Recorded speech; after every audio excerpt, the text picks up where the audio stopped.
네, 첫 번째 이슈, 무책임한 변호사입니다. 대한변호사협회가 이 학교폭력소송 불출석으로 논란이 된 이 권경애 변호사에 대한 이 징계 혐의 조사를 준비하고 있다라는 소식입니다. 어제 변협은 이번 일을 엄중한 사안으로 인식한다, 유족의 깊은 위로를 표한다라면서 협회장 직권으로 조사위원회 회부를 준비하고 있다, 이렇게 밝혔는데요. 이 권 변호사는 학교폭력 피해자 유족을 대리해놓고 무단으로 재판에 출석하지 않은 사실이 뒤늦게 알려져서 논란이 되고 있습니다. 그가 항소심 재판에 3차례 출석하지 않으면서 유족 측이 1심 판결에 불복해서 낸 항소가 작년 11월 취하되게 되었는데요. 이 민사소송법에 따라서 재판 양쪽 당사자가 3회 이상 불출석하거나 또 출석하더라도 변론하지 않으면 소가 취하된 것으로 간주된다라는 규정이 적용된 것입니다. 게다가 1심에서 유족 측이 일부 승소했던 부분이 패소로 뒤바뀌었다는 사실조차 5개월 동안 유족에게 알리지 않았다라고 합니다. 결국 권 변호사의 불출석으로 인해서 1심에서 일부 승소했던 부분이 패소로 바뀌게 되고요. 또 일부 가해자, 나머지 가해자에 대해서는 항소가 취하됐고, 또 이 가해자를 포함한 피고의 소송 비용까지 이 유족이 부담하게 된 그런 상황에 처했습니다. 변호사의 무책임한 행동으로 이 피해자 유족의 모든 책임을 떠안게 된 정말 기막힌 사건인데요. 이 같은 사실을 뒤늦게 알게 된 유족들은 어떤가요? 정말 참담한 신경인 것 같아요. 근데 법조계에서도 사실은 원고와 피고 양 당사자가 3번이나 불출석한다, 상당히 이례적인 일이다, 이렇게 보고 있고요.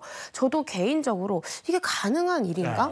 이럴 수가 있나 싶어요. 왜냐하면 민사 같은 경우에 다 전자소송으로 되기 때문에 사실상 변호사가 그 기일을 알지 못한다라는 것이 약간 납득이 안 되거든요. 제가 이제 이후에 이 권 변호사가 당시 유족 측에게 어떻게 변소했는지를 말씀을 드리겠지만, 제가 같은 변호사로서는 납득하기가 힘들고, 주변 동료 변호사님들도 어떻게 이런 일이 있을 수 있냐, 이런 반응들이 다 대다수입니다.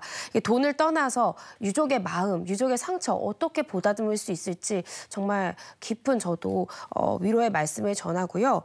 학교 폭력으로 극단적 선택을 한 이 피해자 박 모양의 모친 이 씨는요, 이 자신의 소셜미디어를 통해서 권 변호사의 불출석으로 인해서 소송이 패소되었다라면서 억울함을 토로했습니다. 변호사한테 이 재판 기일에 가지 않은 이유를 물었더니, 한 번은 법원에 갔으나 쓰러져서 못 갔다, 두 번째 기일은 수첩에 날짜를 잘못 적어놔서 못 갔다, 이런 이유를 댔다라고 합니다. 이 씨는 상대방 측으로부터 거액의 이 소송비 청구가 쏟아져 들어올 게 걱정이다라면서 청소 노동자가 되어서 풀칠하는 제가 절대 감당하지 못할 일이다라면서 법을 잘 아는 변호사가 제 아이를 2번 죽인 것이며 이 자식 잃은 어미의 가슴을 도끼로 찢고 벼랑으로 밀었다, 이렇게 심경을 밝히기도 했습니다. 아니 진짜 왜 아니겠습니까? 근데 이 재판 다시 할 수는 없는 거잖아요. 네, 맞습니다. 그래서 더 가슴이 아프고요. 소송 비용까지 부담해야 된다는 점에서 물론 이 변호사한테 손해배상 청구를 하실 수 있습니다. 근데 그와 별도로 이제 대한변협에서는 변호사 징계까지 확실히 하겠다라면서 조사에 착수한 것으로 보입니다. 징계는 징계고, 이 변호사하고 변호사 소속돼 있던 로펌을 대상으로 해서 민사할 수 있는 거잖아요. 맞습니다. 이렇게 진행을 해서 책임 확실히 물어야죠. 이게 무슨 짓입니까?